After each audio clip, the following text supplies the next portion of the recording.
দিনের বেলায় মশারির ভেতর অবস্থানের এমন দৃশ্যে অনেকটা স্পষ্ট মশার উপদ্রবে কতটা অতিষ্ঠ নগরবাসী। রংপুরে প্রতিদিনে বাড়ছে ডেঙ্গু আক্রান্তের সংখ্যা। তবে ডেঙ্গুর চোখ রাঙানিতে সবাই যখন আতঙ্কিত, তখন মশক নিধনে উদাসীন সিটি কর্পোরেশন।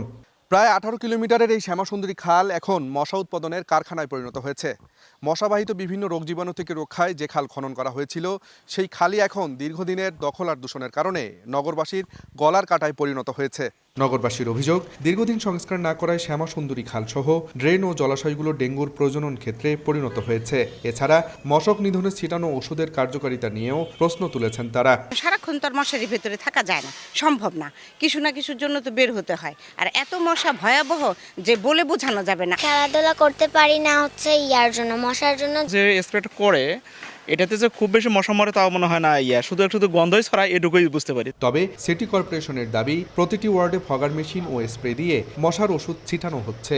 আর ডেঙ্গু আক্রান্ত রোগীদের দ্রুত চিকিৎসায় সব ধরনের প্রস্তুতির কথা জানান সিভিল সার্জন। চেষ্টা করছি যে আমাদের রংপুর সিটি কর্পোরেশনকে যাতে ডেঙ্গু বা অন্যান্য মশাবাহিত রোগ থেকে আমরা সুরক্ষিত রাখতে পারি, সেই বিষয়ে আমরা কার্যক্রম পরিচালনা করে যাচ্ছি। যে কোনোভাবেই যদি ডেঙ্গির প্রকোপ বেশি হয়, সেই ক্ষেত্রে ম্যানেজমেন্টের দিক থেকে আমরা পুরোপুরি প্রস্তুত, যাতে কোনো ডেঙ্গির মানুষের কোনো জীবননাশের হুমকি হয়ে না দাঁড়ায়। চলতি মৌসুমে রংপুরে এখন পর্যন্ত ডেঙ্গু আক্রান্ত 81 জন।